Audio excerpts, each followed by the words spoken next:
Veg food ಮ್ಯಾನಲ್ಗೆ ನಿಮ್ಮೆಲ್ಲರಿಗೂ ಸ್ವಾಗತ. ಇವತ್ತಿನ ವಿಡಿಯೋ ಒಳಗ ನಾವು ನಮ್ಮ ಉತ್ತರ ಕರ್ನಾಟಕ ಅದು ಸ್ಪೆಷಲಿ ರಾಯಚೂರ್ ಮಾಧ್ವರ್ ಮನ್ಯಾಗ ಮಾಡುವಂತ ಭರ್ತಾ ಪಲ್ಯನ ಹೆಂಗ್ ಮಾಡೋದು ಅಂತ ನೋಡ್ಕೊಳ್ಳೋಣ. ಇದನ್ ಸ್ವಲ್ಪ ಮಂದಿ ಮಿಸಳ್ ಭಾಜಿ ಅಂತಾರ, ಬಜ್ಜಿ ಪಲ್ಯ ಅಂತಾರ, ಮಿಕ್ಸ್ ವೆಜ್ ಅಂತಾರ, ಇಲ್ಲಾಂದ್ರೆ ಗಜಿ ಬಜ್ಜಿ ಪಲ್ಯ ಅಂತಾನೂ ಕರೀತಾರ. ಭೋಗಿ ಹಬ್ಬದಾಗ ಮಾಡೋ ಈ ವಿಶೇಷವಾದ ಪಲ್ಯನ ಚಳಿಗಾಲದ ತರಕಾರಿ, ಕಾಳು, ಸೊಪ್ಪು ಇವನ್ನೆಲ್ಲ ಹಾಕಿ ಮಾಡ್ತಾರ. ವರ್ಷದಾಗ ಒಮ್ಮೆ ಮಾಡೋ ಈ ಪಲ್ಯನ ಹೆಂಗ್ ಮಾಡೋದಂತ ನೋಡ್ಕೊಂಡ್ ಬರೋಣ. ಗ್ಯಾಸ್ ಮೇಲೆ ಒಂದು ಪ್ಯಾನ್ ಇಟ್ಕೊಂಡು ಅದನ್ನಾಗ ಮೊದಲು ಒಂದು 2 ದೊಡ್ಡ ಚಮಚ ಶೇಂಗಾ, ಆಮೇಲೆ 2 ದೊಡ್ಡ ಚಮಚ ಎಳ್ಳು ಹಾಕೊಂಡು ಹುರ್ಕೊಳಿಕತ್ತೇನಿ. ಈ ರಾಯಚೂರ್ ರೆಸಿಪಿ ಸ್ಪೆಷಾಲಿಟಿ ಏನಂತಂದ್ರೆ ಅವ್ರು ಎಲ್ಲಾದ್ರನಾಗೂ ಹೆಚ್ಚಾಗಿ ಎಳ್ಳು ಪುಡಿ, ಶೇಂಗಾ ಪುಡಿ ಇವನ್ನೆಲ್ಲ ಹಾಕ್ತಾರ. ಒಂದು ಸ್ವಲ್ಪ ಕೊಬ್ಬರಿ ಬಳಸೋದು ಕಡಿಮೆ ಇವರು. ಇವನ್ನೆರಡು ಒಂದು ಬಟ್ಲದ ಹಾಕೊಂಡು ಪೂರ್ತಿ ತಣ್ಣಗಾದ್ಮೇಲೆ ನಾವು ಇದನ್ನ ಪುಡಿ ಮಾಡಿ ಇಟ್ಕೋಬೇಕು. ಬಿಸಿ ಇದ್ದಾಗ ಮಾಡ್ಕೋಬೇಡ್ರಿ. ನಿಮ್ಮ ಮನ್ಯಾಗ ಇದು ಆಲ್ರೆಡಿ ಇತ್ತಂದ್ರೆ ನೀವು ಈ ಸ್ಟೆಪ್ ಸ್ಕಿಪ್ ಮಾಡ್ಬೋದು. ಮೊದ್ಲಿಕ್ಕೆ ನಾನು ಮೆಂತೆ ಸೊಪ್ಪನ್ನು ಕಟ್ ಮಾಡ್ಕೊಳಕತ್ತೇನಿ. ಒಂದು ಸಣ್ಣ ಕಟ್ ಮೆಂತೆ ಸೊಪ್ಪಿತ್ತಿದೆ, ಅದನ್ನ ಚಂದಾಗಿ ತೊಳ್ಕೊಂಡು ಒಣಗಿಸಿ ಆಮೇಲೆ ಕತ್ತರಿಸಿಟ್ಕೊಳ್ರಿ. ನ್ಯೂಟ್ರಿಯೆಂಟ್ ಮತ್ತು ವಿಟಾಮಿನ್ ರಿಚ್ ರೆಸಿಪಿ ಇದು ಹೌದಾ. ಆದ್ರೆ ಇದ್ರದ್ದು ಇನ್ನೊಂದು ವಿಶೇಷ ಏನಂದ್ರೆ ಇದನ್ನ ಸೀಸನಲ್ ಫ್ರೆಶ್ ಹಾರ್ವೆಸ್ಟ್ ಅಂದ್ರೆ ತಾಜಾ ಸುಗ್ಗಿನ ಬಳಸಿ ಮಾಡ್ತೀವಿ. ಇನ್ ತರಕಾರಿ ಒಳಗ ಮೊದ್ಲಿಕ್ಕೆ ನಾನಿಲ್ಲಿ ಸಿಹಿ ಕುಂಬಳಕಾಯಿನ ಹಾಕ್ಲಿಕತ್ತೇನಿ. ಎಲ್ಲಾ ತರಕಾರಿನೂ ಒಂದು ದೊಡ್ಡ ಬಟ್ಲ ಆಗೋಷ್ಟು ಕತ್ತರಿಸ್ಕೊಳಿಕತ್ತೇನಿ. ಈಗ ಬದ್ನಿಕಾಯಿ ಕತ್ತರಿಸ್ಕೊಳಿಕತ್ತೇನಿ. ಯಾರು ಬದ್ನಿಕಾಯಿ ತಿನ್ನಂಗಿಲ್ಲಲ್ಲ ಅವ್ರು ಅದ್ರ ಬದ್ಲಿಗೆ ಗುಳ್ಳಾನು ಹಾಕೋಬಹುದು. ಕ್ಯಾರೆಟಿನ ಸಿಪ್ಪೆ ಬಿಡಿಸಿ ಅದನ್ನು ಕಟ್ ಮಾಡಿ ಇಟ್ಕೊಳ್ರಿ. ಚಪ್ಪರದ ಅವರೆಕಾಯಿನ ಕಟ್ ಮಾಡಿ ಇಟ್ಕೋರಿ.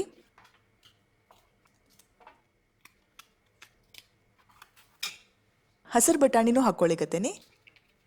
ಹಸಿ ಶೇಂಗಾ ಸತೆಕ್ ಬಿಡಿಸಿ ಹಾಕೊಳ್ಳಿಕತ್ತೇನಿ. ನಾವು ಶೇಂಗಾ ಪುಡಿ ಹಾಕಿರ್ತೀವಿ, ಆದ್ರೂ ಶೇಂಗಾ ಬಿಡಿಸಿ ಹಾಕೊಳ್ಳಿಕತ್ತೇನಿ. ಇದಿಲ್ಲ ಅಂತಂದ್ರೆ ನೀವು ಹಂಗ ಒಣ ಶೇಂಗಾನು ಹಾಕೋಬೋದ.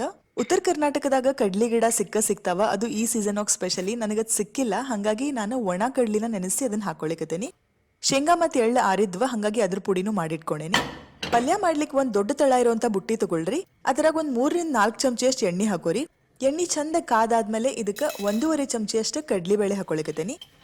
ಕಡ್ಲಿಬೇಳೆ ಸ್ವಲ್ಪ ಕೆಂಪು ಬಣ್ಣಕ್ಕೆ ಬಂದ ಘಮ್ಮಂತ ವಾಸನೆ ಬಂದ್ಮೇಲೆ ಇದಕ್ಕೆ ನಾವು ಉದ್ದಿನ ಬೇಳೆ ಹಾಕೋಣ.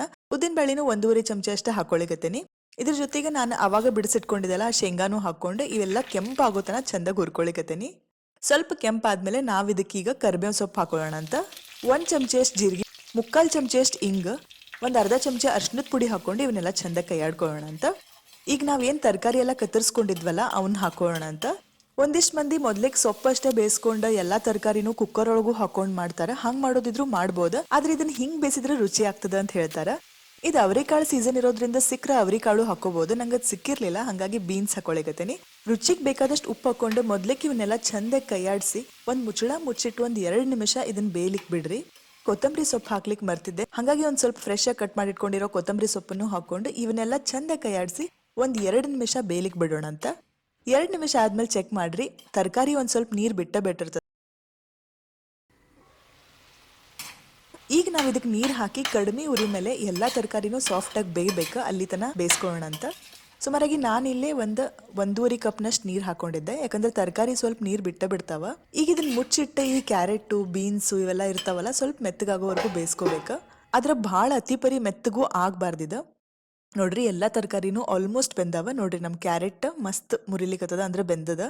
ಈಗ ಇದಕ್ಕೆ ನಾವು ಒಂದು 2 ರಿಂದ 3 ದೊಡ್ಡ ಚಮಚಷ್ಟು ಹುಣಸೆ ಹಣ್ಣಿನ ರಸ ಹಾಕೋಣ ಅಂತ. ಮಾಡಿಟ್ಕೊಂಡಿರುವಂತ ಶೇಂಗಾ ಪುಡಿ ಹಾಕೋಣ ಅಂತ. ನಾನು ಅಷ್ಟು ಶೇಂಗಾ ಪುಡಿನೂ ಹಾಕೇನಿ. ಎಳ್ಳು ಪುಡಿನ 1.5 ಚಮಚದಷ್ಟು ಹಾಕಿದೆ. ನೀವೆಷ್ಟು ಖಾರ ತಿಂತೀರೋ ಅಷ್ಟು ಖಾರದ ಪುಡಿ ಹಾಕೊಳ್ರಿ. 1.5 ಚಮಚಷ್ಟು ಹುಳಿ ಪುಡಿ, ಹಂಗ ಸ್ವಲ್ಪ ಬೆಲ್ಲನೂ ಹಾಕೊಂಡು ಇವನ್ನೆಲ್ಲ ಚಂದ ಕೈಯಾಡ್ರಿ. ಈ ಪಲ್ಯಕ್ಕೆ ಹುಳಿ, ಉಪ್ಪು, ಬೆಲ್ಲ, ಖಾರ ಎಲ್ಲಾನು ಸರಿ ಪ್ರಮಾಣದಾಗ ಬೀಳ್ಬೇಕು. ಒಂದು ಸ್ವಲ್ಪ ಗಟ್ಟ ಅನಿಸ್ಲಿತ್ತ, ಅದಕ್ಕೆ ಇನ್ನೊಂದು ಅರ್ಧ ಬಟ್ಲದಷ್ಟು ನೀರು ಹಾಕೊಂಡು ಇವನ್ನೆಲ್ಲ ಚಂದ ಕೈಯಾಡ್ಕೊಳಕತ್ತೀನಿ. ಮತ್ತು ಮುಚ್ಚಳ ಮುಚ್ಚಿಟ್ಟು ಒಂದು 5 ನಿಮಿಷ ಬೇಯಿಸ್ಕೊಂಡ್ಬಿಡ್ತೀನಿ. ಇದು ಜಾಸ್ತಿ ಮೆತ್ತಗೂ ಆಗಬಾರ್ದು, ಸ್ವಲ್ಪ ಗಟ್ಟಿನ ಕನ್ಸಿಸ್ಟೆನ್ಸಿ ಬರ್ಬೇಕು. ಸಂಕ್ರಾಂತಿ ಭೋಗಿ ಹಬ್ಬಕ್ಕೆ ವಿಶೇಷವಾಗಿ ಈ ಭರ್ತಾನ ಮಾಡ್ತಾರ. ಒಂದಿಷ್ಟು ಮಂದಿ ಖಾರ ಪುಡಿ ಬದ್ಲಿ ಹಸಿರು ಮೆಣಸಿನಕಾಯಿನ ಹಾಕ್ತಾರ, ಅಂದ್ರೆ ಇದ್ರ ಬಣ್ಣ ಹಸಿರ ಇರ್ಲಿ ಅಂತ. ಹಂಗ್ ಮಾಡೋರು ಹಂಗೂ ಮಾಡ್ಕೋಬಹುದು. ಸಂಕ್ರಾಂತಿ ಭೋಗಿ ಹಬ್ಬದ ಭರ್ತಾ ರೆಸಿಪಿ ನಿಮ್ಮೆಲ್ಲರಿಗೂ ಇಷ್ಟ ಆತ ಅನ್ಕೋತೇನಿ. ಇಷ್ಟ ಆಗಿದ್ರೆ ದಯವಿಟ್ಟು ವಿಡಿಯೋ ಲೈಕ್ ಮಾಡ್ರಿ. ಹಂಗ ನೀವು ನಮ್ಮ ಚಾನಲ್ಗೆ ಫಸ್ಟ್ ಟೈಮ್ ಬರ್ಲಿಕ್ಕತ್ತಿದ್ರೆ ನಮ್ಮ ಚಾನಲ್ಗೆ ಸಬ್ಸ್ಕ್ರೈಬ್ ಆಗಿ ಅದ್ರ ಬಾಜು ಇರೋ ಬೆಲ್ ಐಕಾನ್ ಪ್ರೆಸ್ ಮಾಡ್ಲಿಕ್ಕೆ ಡೆಫಿನೆಟ್ಲಿ ಮರಿಬೇಡ್ರಿ. ಎಲ್ಲಾ ವೀಕ್ಷಕರಿಗೂ ಅಡ್ವಾನ್ಸ್ ಸಂಕ್ರಾಂತಿ ಮತ್ತು ಭೋಗಿ ಹಬ್ಬದ ಶುಭಾಶಯಗಳು. ಇದ್ರ ಜೊತೆ ಸಜ್ಜಿ ಭಕ್ರಿ ಮಸ್ತ್ ಕಾಂಬಿನೇಷನ್. ಈ ವಿಡಿಯೋನ ಆಲ್ರೆಡಿ ಚಾನಲ್ ಮೇಲೆ ಅಪ್ಲೋಡ್ ಮಾಡೀನಿ, ಲಿಂಕ್ ಇನ್ ಡಿಸ್ಕ್ರಿಪ್ಷನ್ ಕೊಟ್ಟಿರ್ತೀನಿ, ಅಥವಾ ಕಮೆಂಟ್ ಕೇಳಿದ್ರೆ ಅಲ್ಲೂ ಕೊಡ್ತೀನಿ. ನಿಮ್ ಫ್ರೆಂಡ್ಸ್ ಮತ್ತು ಫ್ಯಾಮಿಲಿ ಸರ್ಕಲ್ ಆಗಿ ಭರ್ತಾ ಪ್ರಿಯರಿದ್ರೆ ಅವ್ರ ಜೊತೆ ಈ ರೆಸಿಪಿನ ಡೆಫಿನೆಟ್ಲಿ ಶೇರ್ ಮಾಡ್ರಿ ಅಂತ ಹೇಳ್ಕೊತಾ veg food manual signing off. ಬಾಯ್.